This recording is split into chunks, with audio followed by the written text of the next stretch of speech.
አስቀድመን የዚህ የመክሊት ወንጌላዊት ቤተክርስቲያን የትምህርት መርሃ ግብርን ለምትከታተሉ የጌታ ጸጋና ሰላም ባላችሁበት ይብዛ ለማለት እወዳለሁ።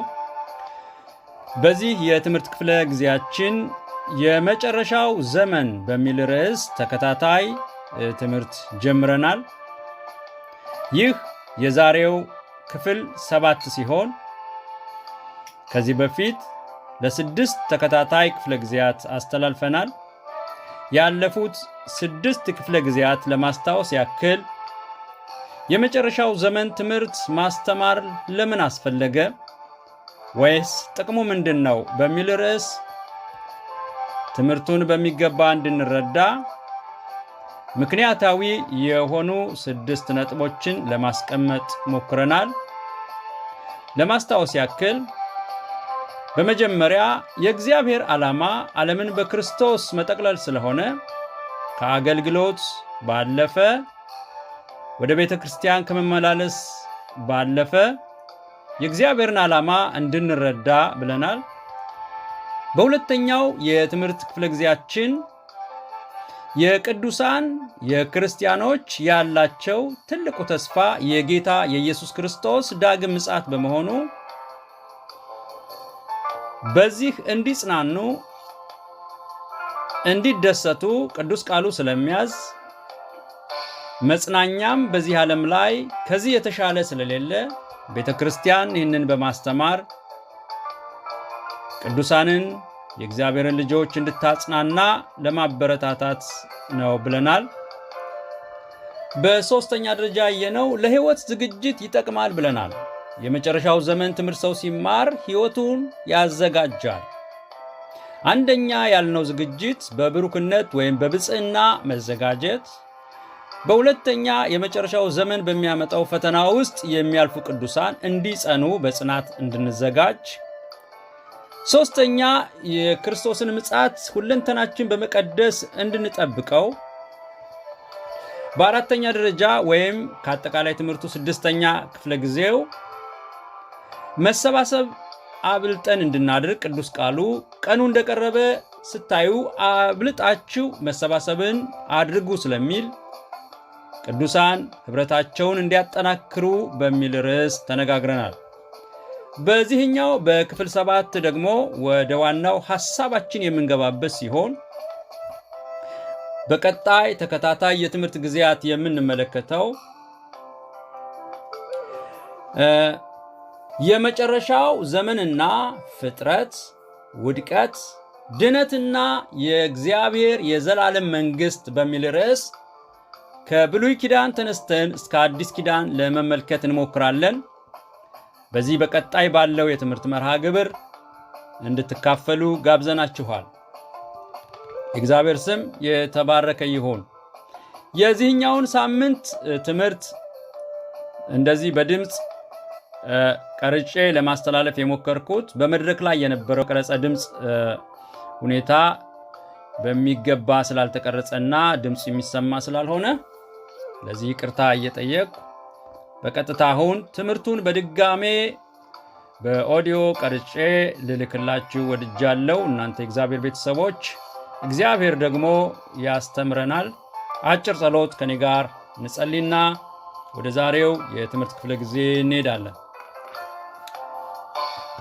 ቅዱስ አምላክ እግዚአብሔር ሆይ ስለዚህ ጊዜ እናመሰግንሃለን። ክብር ምስጋና ላንተ ይሁን። ስለረዳህን ስላገዝከን ስምህ ይባረክ። ጌታ እግዚአብሔር ሆይ በዚህ ጊዜ ደግሞ በቅዱስ ቃል እንድትናገረን ዘመኑን እንድታሳየን ለሕይወት እንዲሆንልን የሚጠቅም እንዲሆንልን በፊት እንጸልያለን። በእነዚህ በቀጣዮቹ ትንሽ ደቂቃዎች መንፈስ ቅዱስ እኔንና ራሴን ይህንን ቃልም የሚሰሙ ሰዎችን በመንፈስ ቅዱስ ኃይል በክብር ታንጻቸው ዘንድ ታነቃቸው ዘንድ እኔንም ትረዳኝ ዘንድ በፊት እጸልያለሁ። ትምህርቱን ባርክልን በጌታ በኢየሱስ ስም አሜን።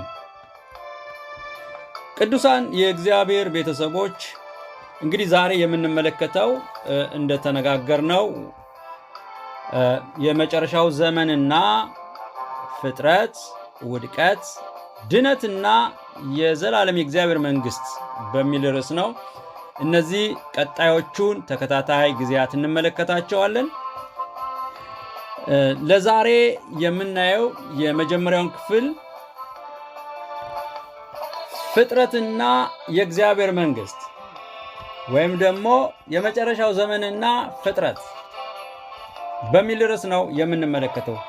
በዚህ በፍጥረት ውስጥ ከዘፍጥረት መጽሐፍ የምናገኘውን የአዳምን ሕይወትና እግዚአብሔር በአዳም ውስጥ የነበረውን የእግዚአብሔር መንግስት ዓላማ እንመለከታለን።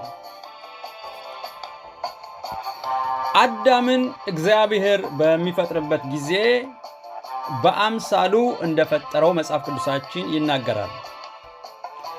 ይሄ በአምሳሉ መፈጠሩን ስንመለከት በዚህ አምሳል በሚለው ውስጥ ያሉትን ነገሮች ተንተን አድርገን ለማየት እንሞክራለን።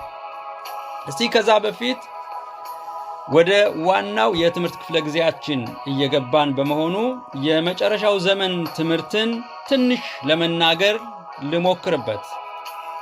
የመጨረሻው ዘመን ትምህርት ወይም ደግሞ በእንግሊዘኛው አነጋገር ወይም የግሪክ ቃል ነው ይሉታል እስካቶሎጂ የሚለው ንግግር ወይም ጥናት የመጽሐፍ ቅዱስን ማጠቃለያ ሊወክል ይችላል። መጽሐፍ ቅዱስን ጨምቆ ይናገራል ማለት እንችላለን።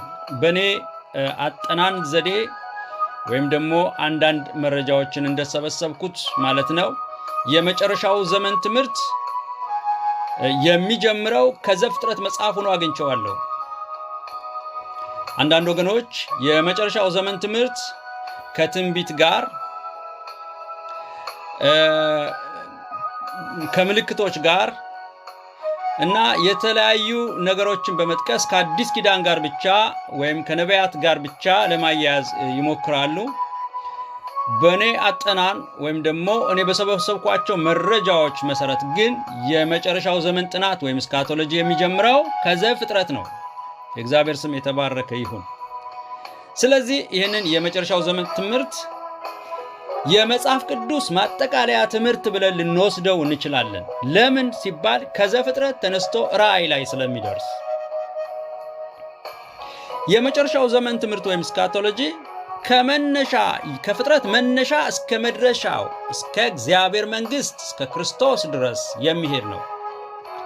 የመጨረሻው ዘመን ትምህርት ከፍጥረት ተነስቶ እስከ መሲሁ ምጽአትና እስከ እግዚአብሔር መንግስት ወይም እስከ አዲሲቱ ኢየሩሳሌም የሚሄድ ነው። ለዚህ ነው የመጽሐፍ ቅዱስ መጠቅለያ ሐሳብ ነው የምንለው። ወይም በሌላ አነጋገር እግዚአብሔር ለሰዎች ያለውን ሐሳብ ጠቅልሎ የሚያስተምር የሚያሳይ የትምህርት አይነት ነው። ክብር ለእግዚአብሔር ይሁን።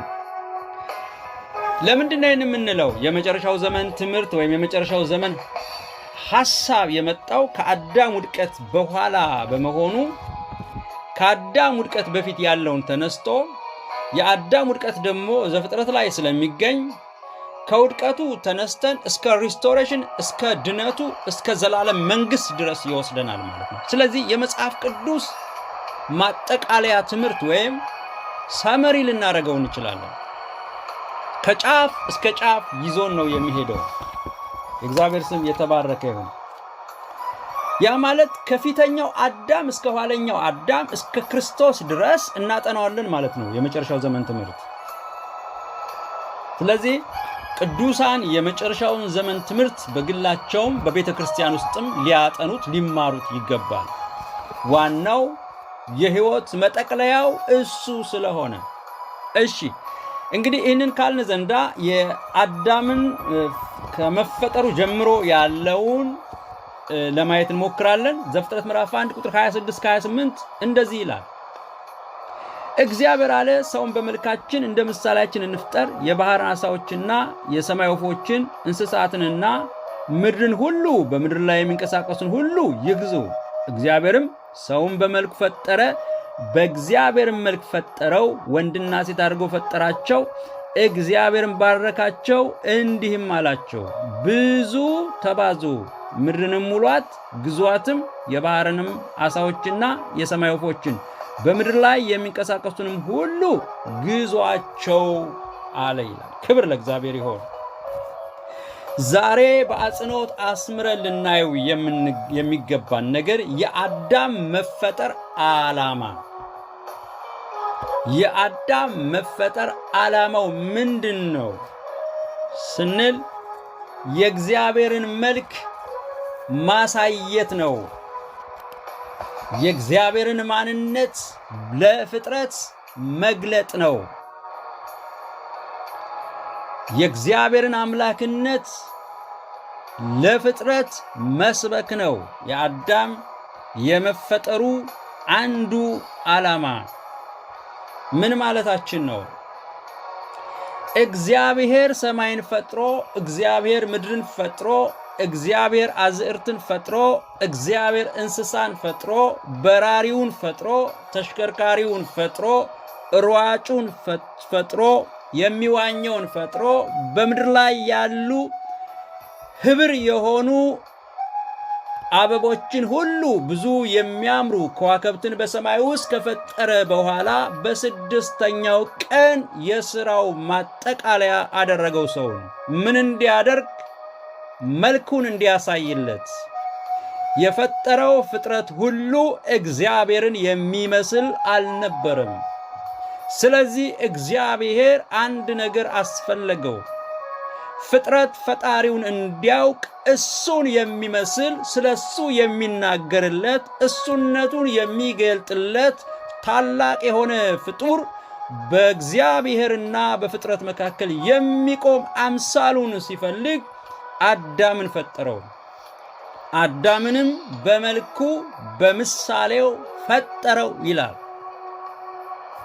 ምን ማለት ነው? እግዚአብሔር አዳምን በመልኩና በምሳሌው ፈጠረው ስንል አዳም እንደ እግዚአብሔር አምላክ ነው ማለት አይደለም። ወይም ደግሞ እግዚአብሔር እንደ አዳም እጅና እግር ያለው በተወሰነ ቤት የሚቀመጥ ሰው ነው ማለታችን አይደለም። ሁለቱም ስህተቶች ናቸው። እግዚአብሔር አዳምን በመልኩ በምሳሌው ፈጠረው ወይም አዳምና ሔዋንን ፈጠራቸው ስንል ሞራሊ እግዚአብሔርን ይመስላሉ፣ ካራክተራቸው እግዚአብሔርን ይመስላሉ፣ የካራክተር ተመሳሳይነት አላቸው ማለት ነው። ምን ማለት ነው? ካራክተር ስነ ምግባር ልንለው እንችላለን፣ ሞራል ልንለው እንችላለን። በአማርኛ ስነ ምግባር ልንለው እንችላለን። በእንግሊዘኛው እንግዲህ ሞራል የሚለው ቃል ማለት የሞራል መመሳሰል ነው ያላቸው። የመለኮትነት መመሳሰል አይደለም ያላቸው። ወይም እግዚአብሔር እንደ ሰው ውስንነት ተመሳሳይነት አይደለም ያለው። እግዚአብሔር አዳምን ሲፈጥረው ቅዱስ አድርጎ ፈጠረው፣ ከቅድስናው አካፈለው። የሞራል ልዕልና ነበረው አዳም ከሳሽም ክስም አልነበረበትም። በእግዚአብሔር ፊት ቆሞ እግዚአብሔርን የሚያናግር ነበረ። ቅድስናውን ያብለጨልጫል፣ የእግዚአብሔርን ሆሊነስ ያሳያል፣ የእግዚአብሔርን ንጽሕና ያሳያል፣ የእግዚአብሔርን ቅዱስነት ያሳያል፣ እግዚአብሔርን ይገልጣል በፍጥረት ፊት። አዳም እግዚአብሔርን ይመስላል ስንለው የእግዚአብሔርን ፍቅር ይገልጻል፣ ፍጥረትን ይንከባከባል፣ ትሪት ያደርጋል። ምንድነው ያለው? ገነትን ጠብቃት፣ አጠጣት፣ ትሪት አድርግ፣ ተንከባከብ። እግዚአብሔር ለክሬሽን ለፍጥረት እንደሚያዝን እንደሚራራ የጻድቅ ሰው ነፍስ ለእንስሳ ይራራል እንደሚል ሩህ አድርጎ ፈጠረው፣ ቸር አድርጎ ፈጠረው። ቅጠሉንም እጽዋቱንም እንስሳውንም በፍቅር የሚንከባከብ የእግዚአብሔርን ፍቅር ተካፋይ እግዚአብሔር ፍቅር ነው ብሎ ፍቅሩን በፍጥረት ላይ በሰማይ ላይ በምድር ላይ የሚመሰክር የእግዚአብሔር ወንጌላዊ ሆኖ ወይም ሰባኪ ሆኖ ተፈጠረ። ፍጥረት የእግዚአብሔርን ፍቅር ለማየት የሚያስፈልጋቸው አዳምን ማየት ነበረ። ፍጥረት የእግዚአብሔርን ቅድስና ለማየት የሚያስፈልጋቸው የአዳምን ቅድስና ማየት ነበረ።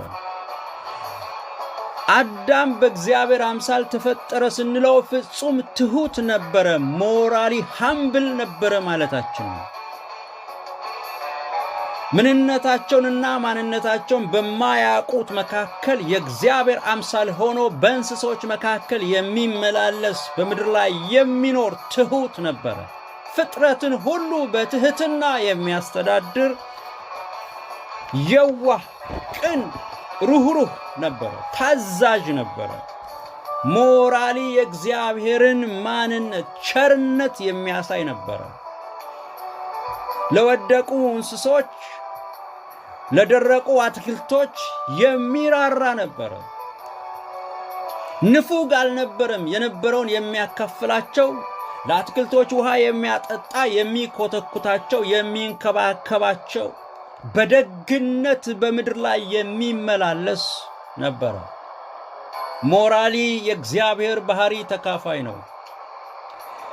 አዳም እግዚአብሔርን ይመስላል ስንለው የእግዚአብሔር ዕውቀት ተካፋይ ነበረ። ፍጥረትን ሁሉ ሰብስቦ ያለምንም ዲክሽነሪ ስማቸውን የጻፈ ነው አዳም። የእግዚአብሔር ዕውቀት ተካፋይ ነው። የእግዚአብሔርን ዕውቀት ለመረዳት እጽዋት፣ እንስሳት፣ የምድር ፍጥረታት በሙሉ እግዚአብሔር የፈጠራቸው የአዳምን ዕውቀት አይተው እግዚአብሔርን ያዩት ነበር። ሰባኪ ነው፣ መስታወት ነው፣ የእግዚአብሔር አንጸባራቂ ነው። በጎነቱን አይተው የእግዚአብሔርን በጎነት ያደንቃሉ። ቸርነቱን አይተው የእግዚአብሔርን ቸርነት ያደንቃሉ። ፍቅሩን አይተው የእግዚአብሔርን ፍቅር ያደንቃሉ። ርኅሩህነቱን አይተው የእግዚአብሔር ርኅሩህነት ያደንቃሉ። ፍጥረት ሁሉ እግዚአብሔርን ለማየት ሌላ አያስፈልገውም። ጌታ ኢየሱስ እኔን ያየ አብን አየ እንዳለ፣ የኋለኛው አዳም ኢየሱስ ክርስቶስ እኔን ያየ አብን አየ እንዳለ፣ አዳም ፊተኛው አዳምም በሞራል ማለቴ ነው፣ በመለኮት አይደለም፣ ጥንቃቄ ያስፈልገዋል። ካራክተሩን ገላጭ ነበረ። የተሳለ ስዕል ነበረ። እግዚአብሔርን የሚያሳይ መስታወት ነበረ። እግዚአብሔርን ለማየት ሌላ ነገር መቧጠጥ፣ ሩቅ አገር መሄድ አያስፈልጋቸውም ነበር። በዙሪያው ያሉት ፍጥረታት እግዚአብሔርን የሚያደንቁት በአዳም ምክንያት ነበር።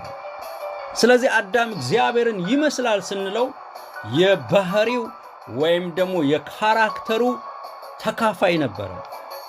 ያ ማለት ግን ጥንቃቄ ያስፈልጋል። አዳም ከምድር አፈር ስለተሰራ፣ ከምድር ጭቃ የተሰራ ስለነበረ ውስን መሆኑ ደግሞ መረሳት የለበትም። እግዚአብሔር በሁሉ ስፍራ ይገኛል። አዳም ግን በሁሉ ስፍራ አይገኝም። መለኮታዊ ካራክተሩ ለየት ያለ ነው። የእግዚአብሔር አምላክን አምላክ ከሚያስብሉት ካራክተሮች ክርስቶስን እኮ አምላክ ነው የምንለው እንደ አዳም ስጋ ለብሶ የተገለጠ እግዚአብሔር ሆኖ ሳለ አምላክ ነው የምንለው በሁሉ ስፍራ ይገኝ የነበረ ስለነበረ ነው። ክርስቶስ በአንድ ስፍራ ሆኖ ግን በሌላ ስፍራ ያለውን ነገር የማወቅ አቅም ነበረው። ሲሄድም ምንድነው ያለ? እነሆ እስከ ዓለም ፍጻሜ ከእናንተ ጋር ነኝ ያለ።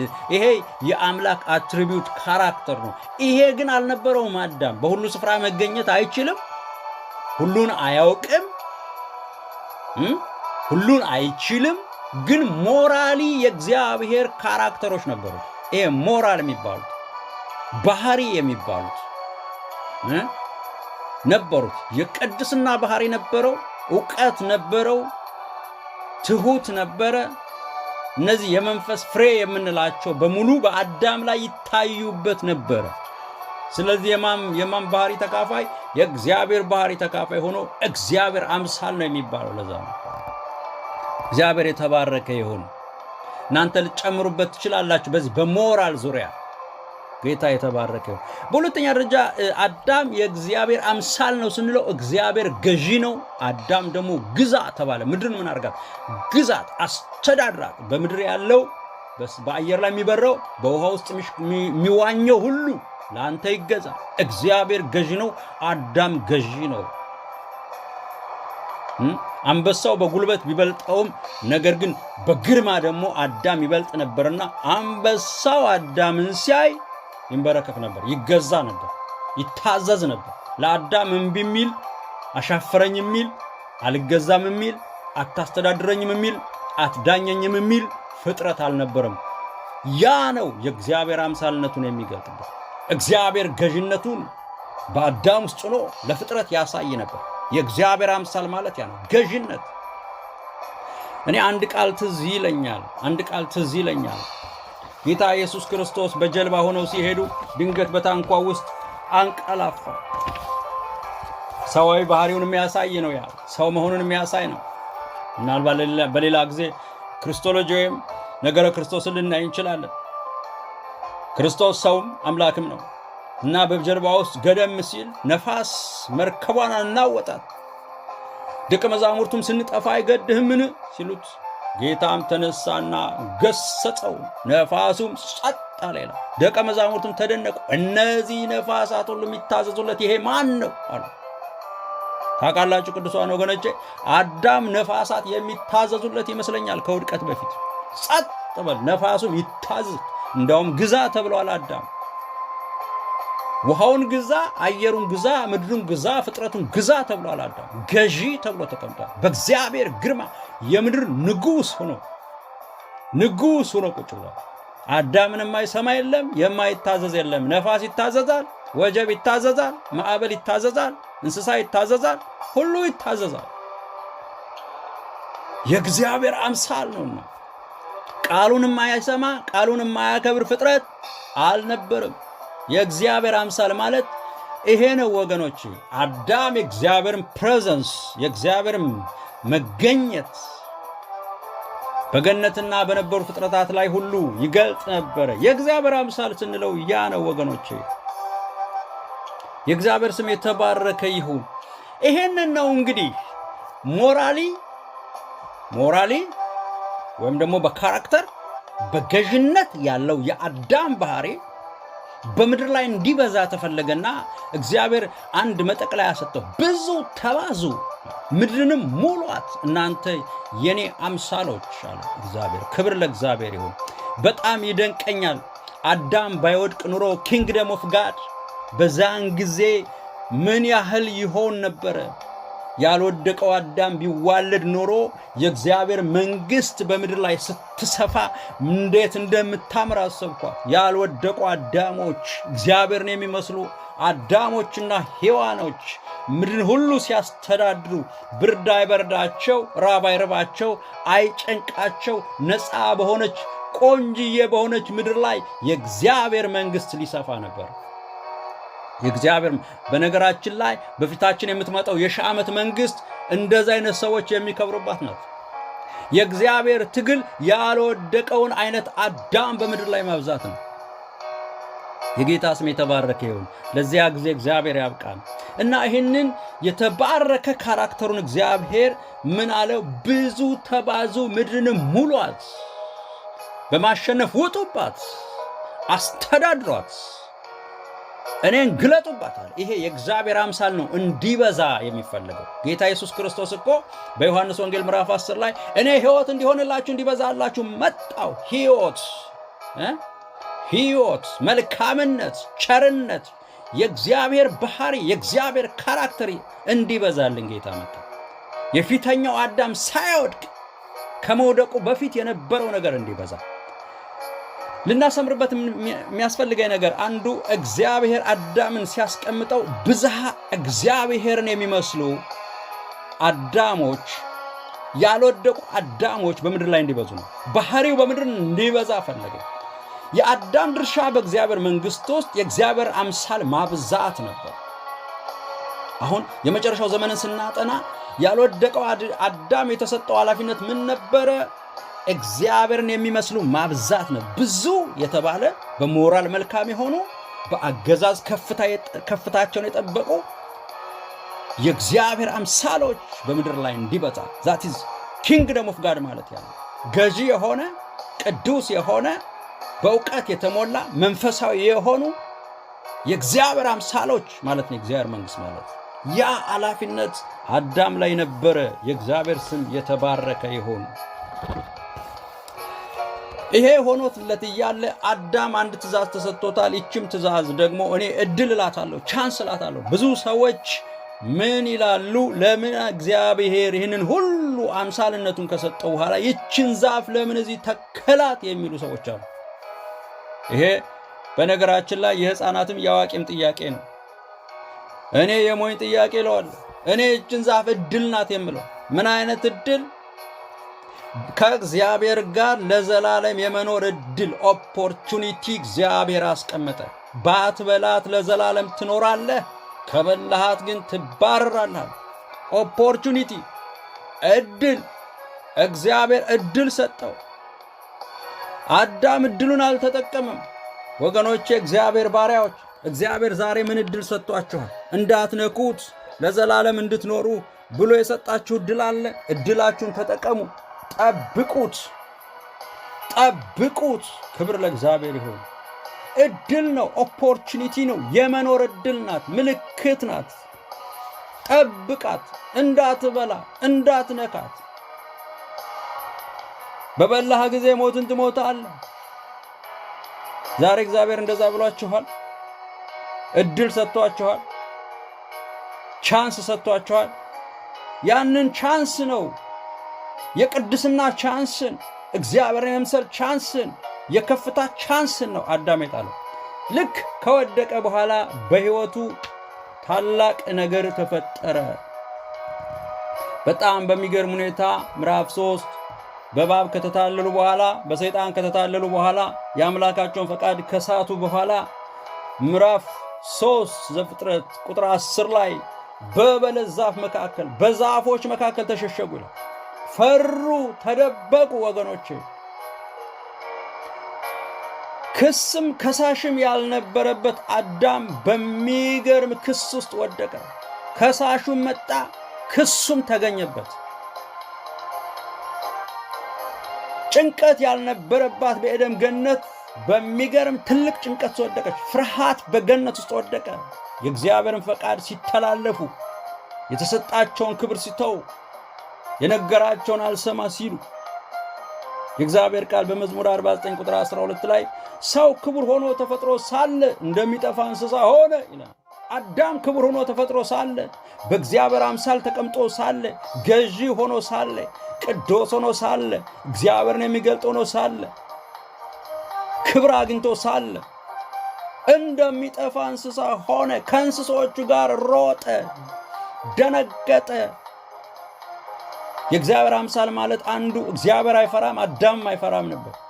ከውድቀት በኋላ ግን ገነትን፣ የአዳምን ዙሪያ፣ የሔዋንን መኖሪያ ምን ሆነ? በፍርሃት ተወጠረ።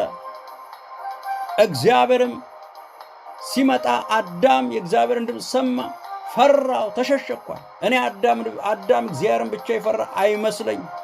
ጫካውንም ፈራ፣ ደኑንም ፈራ፣ አንበሳውን ፈራ፣ ጅቡን ፈራ፣ ውሻ አስደነገጠው፣ ወፍ አስበረገገው። አዳም ሮጠ፣ አዳም ደነገጠ፣ አዳም ተጨነቀ። ባለመፍትሄው፣ ባለመድኃኒቱ፣ ሰባኪው፣ ካህኑ፣ እግዚአብሔርን የሚመስለው የእንስሳዎቹ አስተዳዳሪ፣ የፍጥረት ሁሉ የበላይ የነበረው አሁን ራሱን ጣለ። ወገኖቼ ራሳችሁን ከመጣል፣ ራሳችንን ከመጣል እግዚአብሔር ይጠብቀን።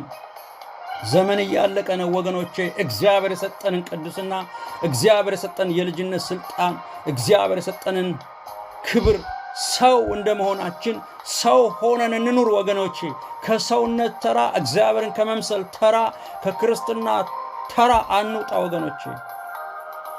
በተሰጠን ክብር ውስጥ እንመላለስ። በቤተ ክርስቲያንም በውጭም ስንመላለስ ይሄ ሰው የመሆን ዕድል ወገኖቼ፣ እግዚአብሔርን የመምሰል ምስጢር እጅግ ታላቅ ነው ይላል።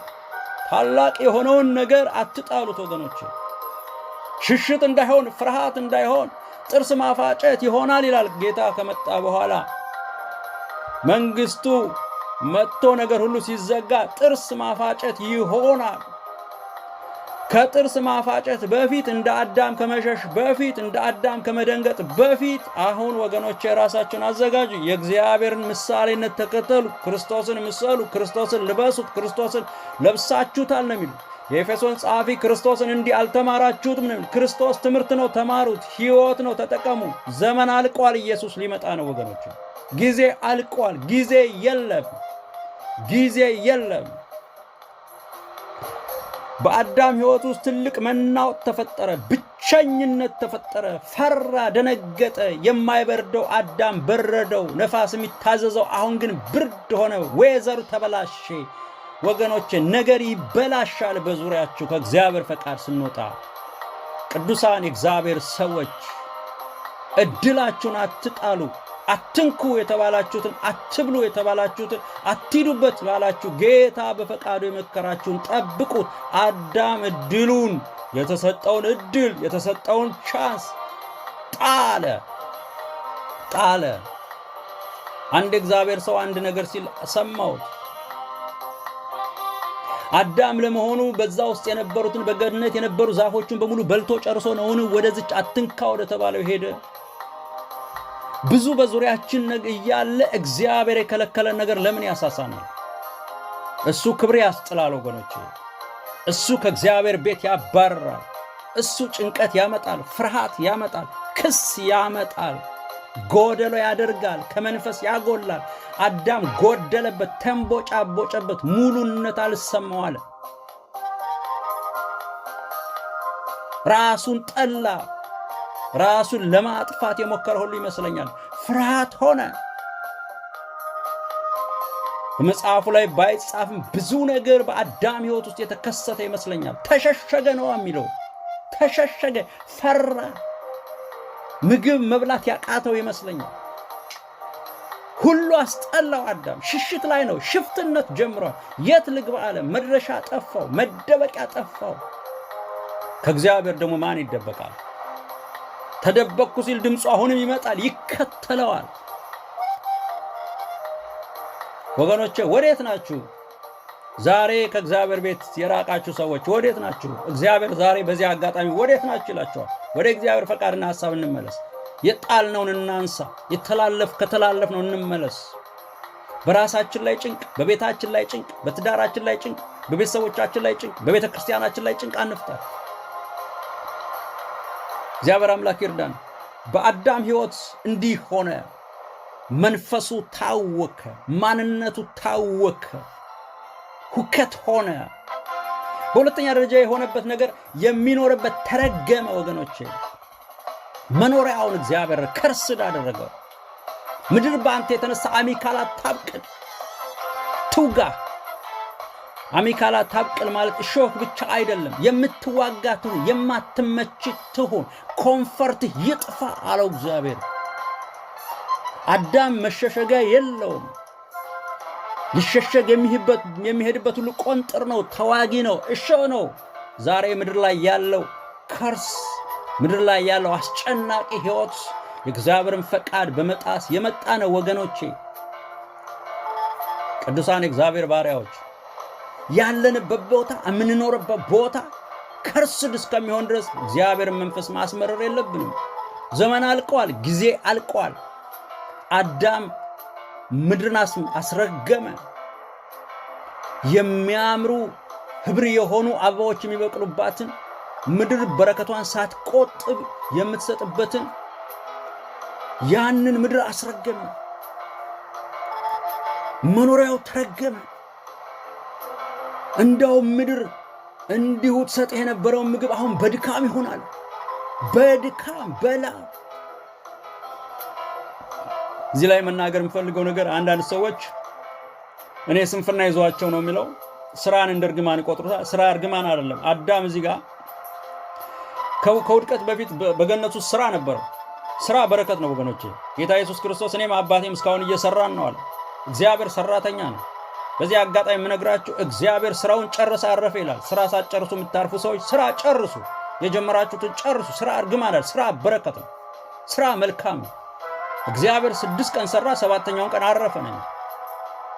ሰነፍ አትሁኑ። እግዚአብሔር ሰነፍ ሰው አይወድም ወገኖች። እና አንዳንድ ወገኖች ይህንን ጥቅስ ይይዙና ስራ እርግማን እንደሆነ ያወራሉ። ኖ እርግማን አይደለም። ስራ በረከት ነው። የእጅን ስራ ባርካለሁ ተብሎ ተጽፏል በቅዱስ ቃሉ። ግን ለአዳም የሆነበት ምንድነው ስንል በቀላሉ ማግኘት አልችላለ። ከዛ በኋላ ለምን? በብዙ ላብ፣ በብዙ ድካም፣ በብዙ ልፋት የመክብብ ጸሐፊ ክፉ ጥረት የሚላል እየጣርን እንድናገኝ ነው የሆነው። ከዛ በኋላ ምድር በረከቷን እንዲሁ በቀላል ምሰጥ አይደለች። ትሰጣለች፣ ግን በድካም ትሰጣለች። ምድርን አድካሚ ያደርጋል፣ አታካች አደረጋት። ግራቪቲዋ ጨመረ፣ ነገርን ያዘች፣ በረከትን ያዘች፣ ከርስድ ሆነች። በቀላሉ የምታበቅል አልሆነ። በብዙ ድካም ሆነ ውጤት የሚገኝ የአዳም መኖሪያ ቀላል አኗኗር ስልቱ ቀላል፣ ግብርናው ቀላል አልሆናል። ከባድ ሆነ ወገኖቼ።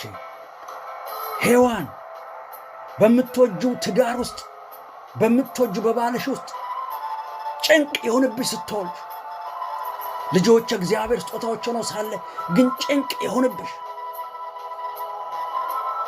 በመውለጃዋ ብቻ አይደለም። ከዛን ጊዜ ጀምሮ ሔዋንን ጭንቀት የከበባት ይመስለኛል። በገነት ውስጥ በመኖሪያዋ ጭንቀት መጣባት፣ ስትረስ ሆነ፣ ሰላም ጠፋ፣ ምትሆነውን አጣች። ወገኖቼ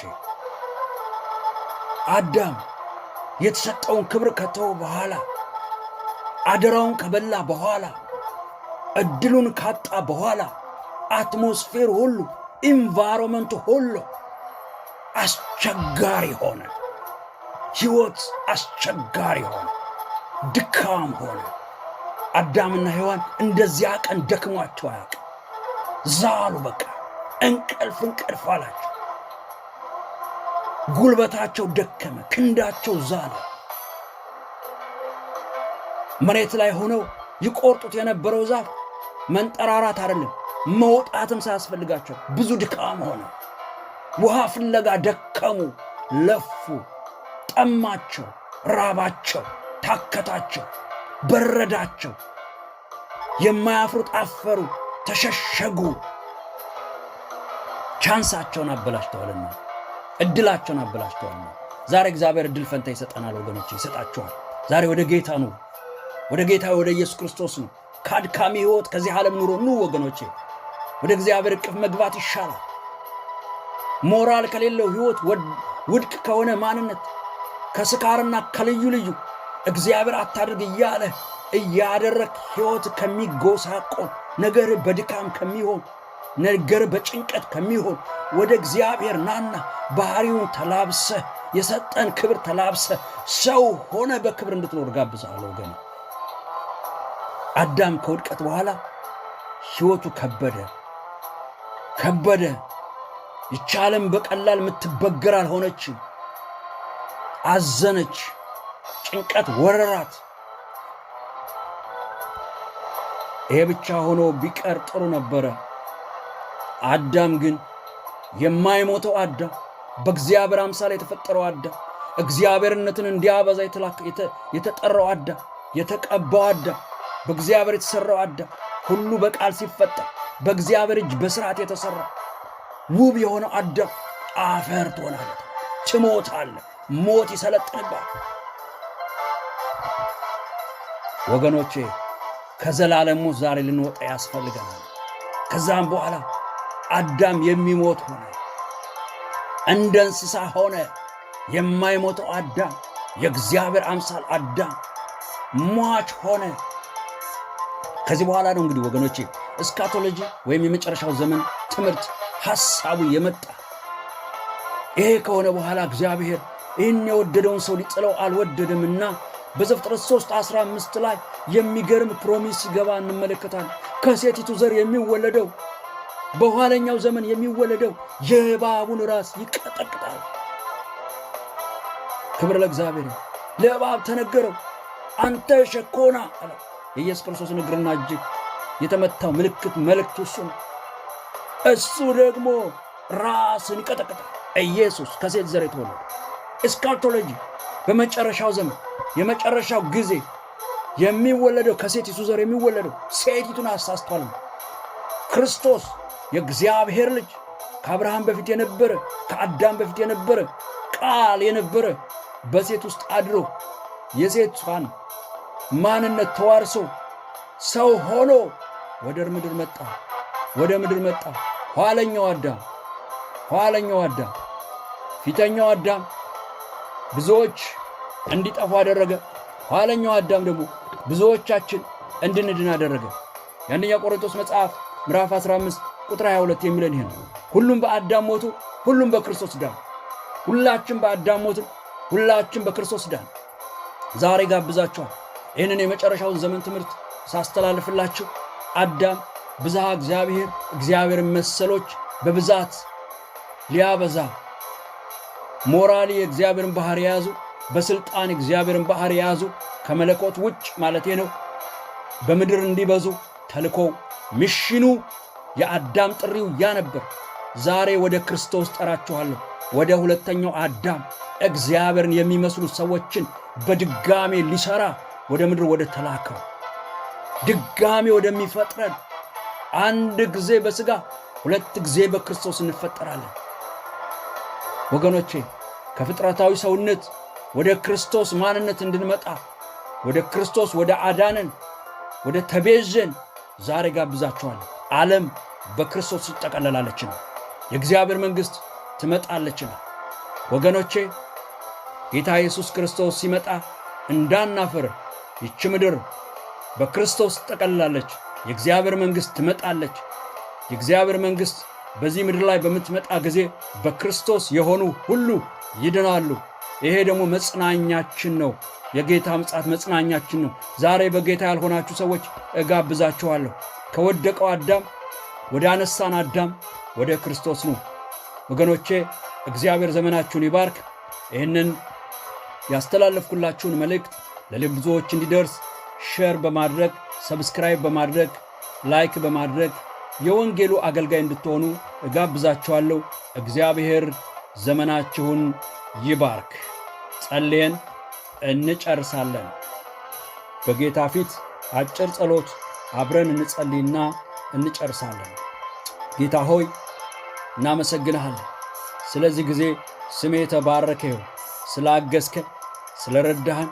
ከኛ ጋር ስለሆንክ ቃልህን ደግሞ ጌታ ሆይ ስለራክልን ጌታ ሆይ በኢየሱስ ክርስቶስ ስም እኔ አመሰግንሃለሁ ክብር ላንተ ይሁን ምስጋና ላንተ ይሁን አባት እግዚአብሔር ሆይ ረድተህናል አግዘህናል በጌታ በኢየሱስ ስም ምስጋናና አምልኮ ላንተ ይሁን ከወደቅንበት እንድታነሳ ኃይል እንድትሆነ በፊት እንጸልያለን ጊዜያችንን ላንተ ሰጠው ይሄን የሰሙ ሁሉ ደግሞ በፊት ጌታ ሆይ እንዲባረኩ ጸልያለሁ በጌታ በኢየሱስ ክርስቶስ ስም አሜን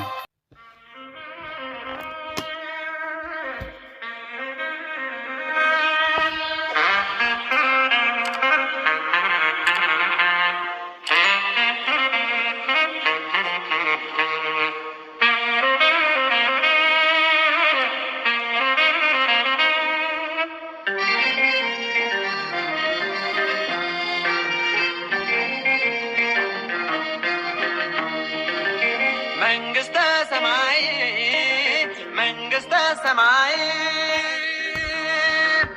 ከሞት ወዲያ ለኛ መጠለያ ከሞት ወዲያ ለኛ መጠለያ ከሞት ወዲያ ለኛ መጠለያ ከሞት ወዲያ ለኛ መጠለያ ከአምላክ ጋር እንደገና ከአምላክ ጋር ከሞት ወዲያ ለኛ መጠለያ ከሞት ወዲያ ለኛ መጠለያ ከሞት ወዲያ ለኛ መጠለያ ከሞት ወዲያ